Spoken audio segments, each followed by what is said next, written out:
Hey guys, what's up? Welcome back to the channel. Welcome back to a new video. This time I'm going to try something a little bit different. I'm going to try to do a voiceover over this video because there is a lot of questions in the comment that are constantly repeated. So I'm going to try to do the best I can to answer them during this video. Obviously, English is not my native language, so I'm going to try to do the best I can to be as clear as possible. So here we go. This carbon surfboard, I'm going to do one layer at the bottom. This is a 200-gram layer, and another layer on the top with normal fiberglass. So here I'm mixing a quick kick epoxy at about 100 gram per 1 foot. This is a 6.4, so I mixed about 550 600 gram total of this epoxy. This is the best epoxy in the world for this kind of jobs.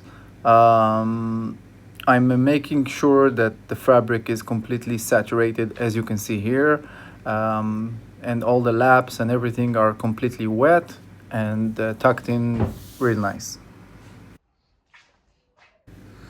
You also need to be sure that you removed any excess resin. You don't want to leave small puddles on the fabric. You don't want to get it too dry and not too saturated. Right now I am trying to sand down all the overlaps. When we're doing the bottom, on the top we will have a few layers and different heights of the carbon. So I want to have just one height overall. I don't want to have any excess fabric because it's going to show on the top layer and it's going to be very hard to get a smooth surface. So I'm using my orbital sander. I'm going to do it very slowly because I don't want to damage the foam.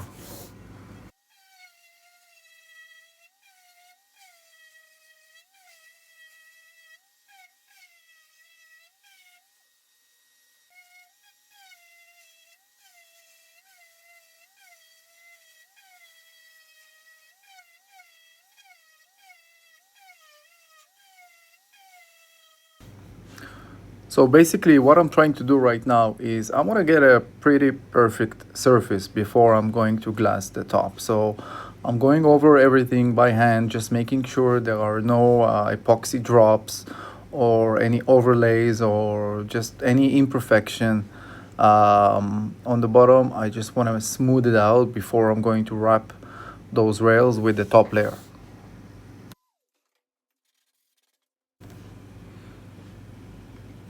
Okay, so now a closer look. You can see how I removed the top layer. Everything is nice and smooth. That's going to help us tremendously when we are glassing over the top, and that's going to show at when we're going to finish the board, the final sanding, that's going to show. Right now I'm going to glass the top. I'm using a 4OZ fiberglass on the bottom. The reason I'm using that is, first of all, to add a little bit of strength, but also I like the effect that the fiberglass gives. It's going to give the board a little bit more springiness, a little bit more shock resistant, because the carbon is super hard. It has no elasticity at all. This fiberglass is going to keep this construction more friendly to use. On top of that, I'm going to use the 200-gram carbon.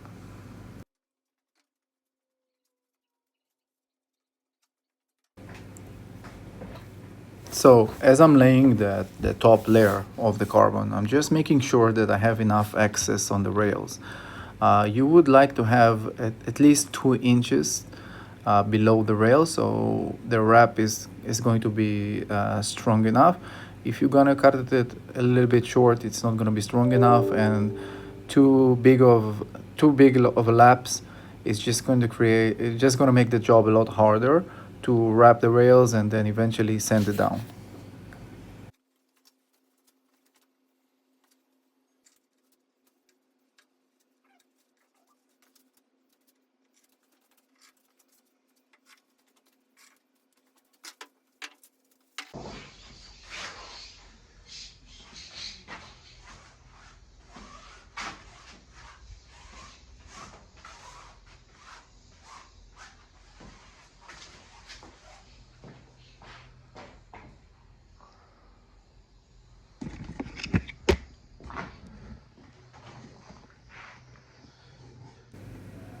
Okay, so it's time to glass the top layer. I'm using a little bit more epoxy, about 110 gram per 1 foot, just because there are two layers of fabric. And I'm really taking my time here. I have about 20 minutes to work with the epoxy before it's becoming unworkable and sticky. So I just want to make sure I'm moving the material back and forth until I feel like everything is completely saturated, and then I'm gonna work my way down to the rails. You can also see the relief cuts I made because the carbon is thicker than normal fiberglass. It's a little bit harder to wrap the rails, so I've made a relief cut. What is important on the relief cut is that the layers will be on top of each other, so it's going to keep the strength of the carbon.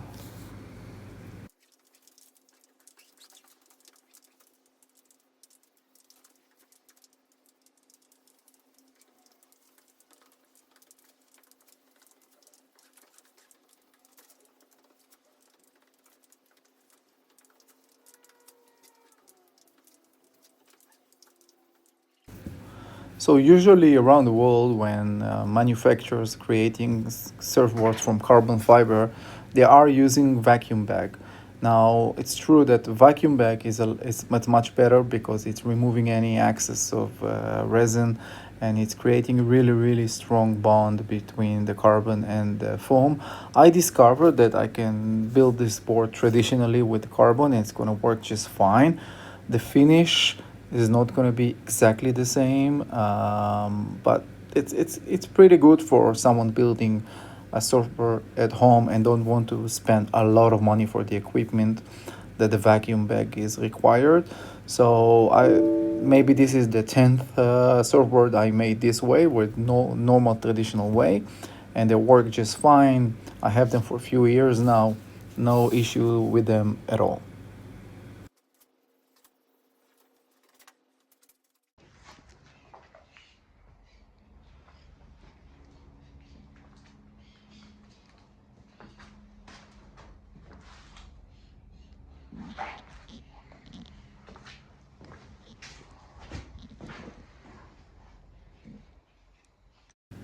Okay, so it's time to sand all their overlayers on the bottom, and there is quite a lot of them, but that's normal.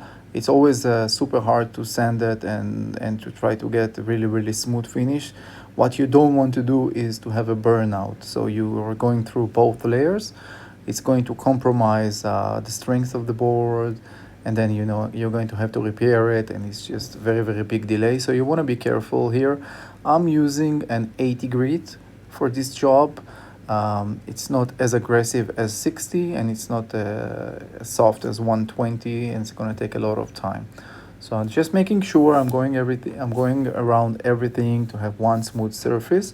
So when I'm going to do my hot coat, I will have nice smooth surface and easy to do the final sanding.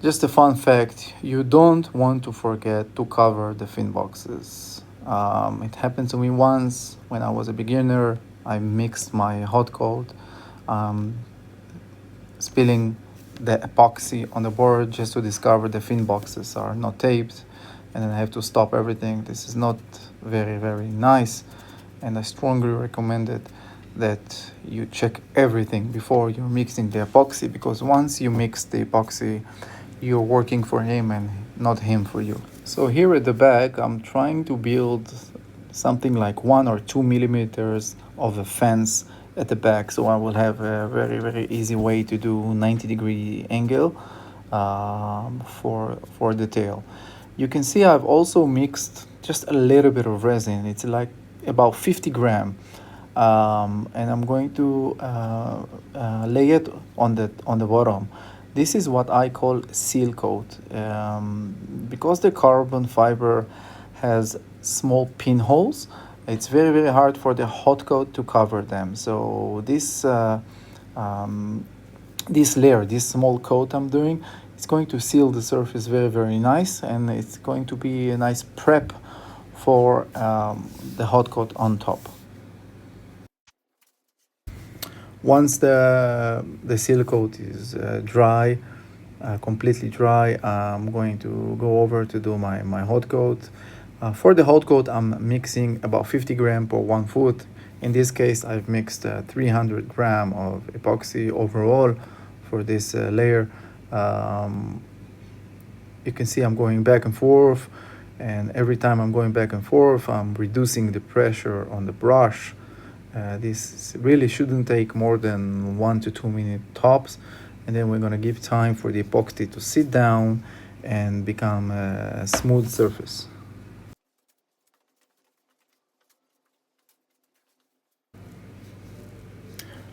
Well, it is super annoying to do the hot coat and then have small hairs from the brush sticking on your hot coat. So this is a small trick I learned over the years.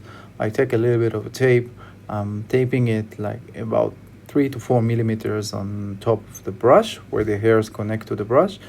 And that helps tremendously prevent hairs from leaving the brush into the hot coat.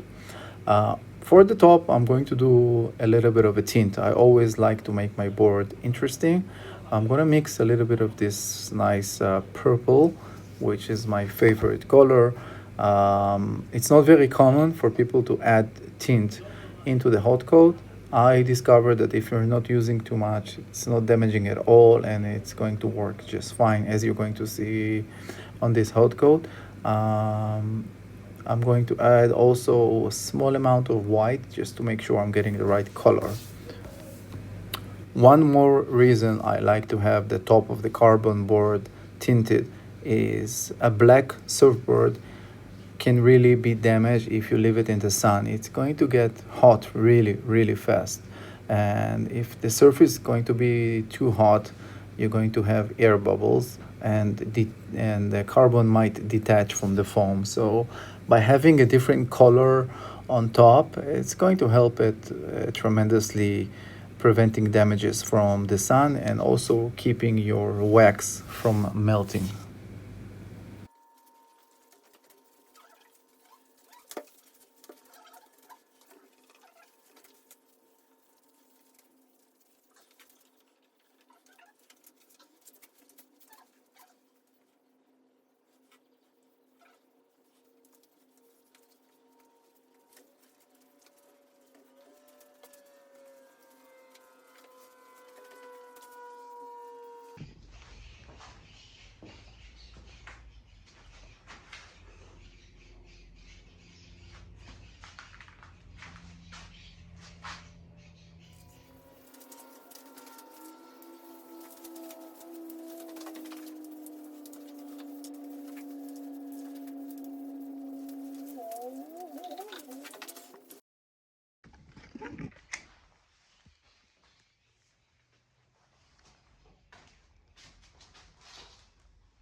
Okay, so it's time to do the final sanding.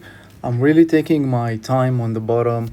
Eventually, the bottom is the part that's gonna be in contact with the ocean, and you wanna get this just right. So it's super important to have a very good 90 degrees bevel where the fins are. So because it is a performance board, and we want to have very nice release and kick in the tail. So I'm really taking my time working on that here. I'm using 80 grit for this process.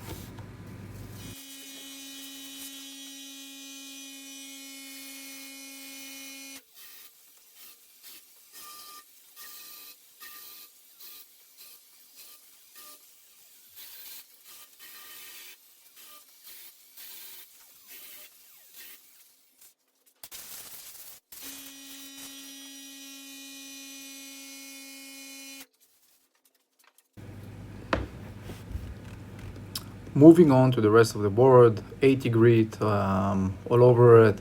Once everything is nice and smooth, I'm gonna transfer to 120, finishing it at 240, then moving to the rails.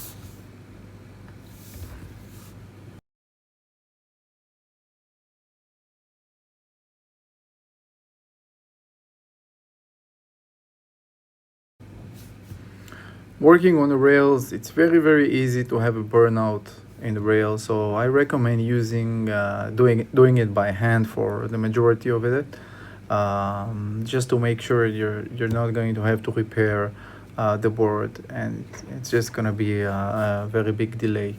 Moving into the top, I really struggled with the top here. I had a little bit of a overlap that really showed, and the resin art I did was showing on the top. Eventually, after hours and hours of sanding, I've managed to get a very smooth surface.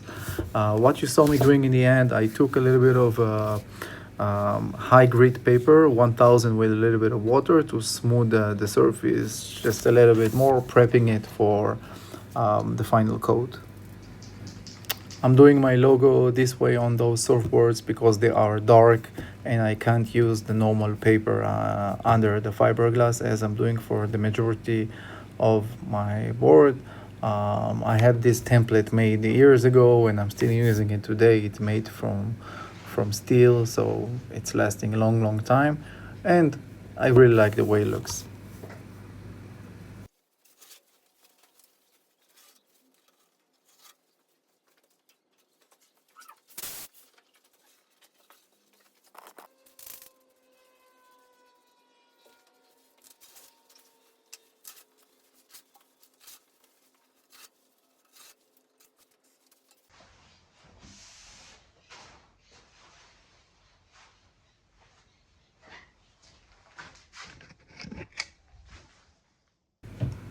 I'm always getting super excited when I'm reaching this part of writing on a board. It means it's 99% done. The only thing that left for me to do is the final coat. Now, some people are going to do gloss coat using clear epoxy. I don't like the added weight and the added work. Plus, I don't think it's necessary based on my experience. So what I'm using, and this is a question people ask me all the time, is what is this spray I'm using? So this is a clear coat. This is a clear coat by a company called X2. This is a matte finish. I always use a matte finish. What you can see that it really brings back to life the carbon fiber, the epoxy, the shininess. It's also giving an extra seal layer and protection from UV rays. Eventually this surfboard is going to be exposed to the weather, and this X2 clear coat, matte clear coat, really do a good job finishing this board. I'm going to do the same for the top.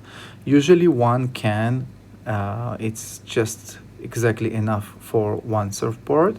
On rare occasions I'm going to use more than that. It's really important to go back and forth, not getting stuck at one place, creating puddles. You want to have a nice, smooth, even finish throughout the board. 15-20 minutes later, if it's warm outside, the board is going to be completely dry, and you can go over it with a smooth paper, 1000, 1200, with a little bit of water just to smooth the surface. And that's it. This board is done and ready to go into the water. And if you stayed all the way to the end, I want to thank you for watching. Please like and subscribe. That's going to help the channel tremendously, and making sure this video is going to reach more people. I'm very proud at this surfboard. At this time of recording this video, I already surfed it and it works just fine. It is amazing surfboard. I really enjoyed it. Thanks for watching, guys. I see you in the next video.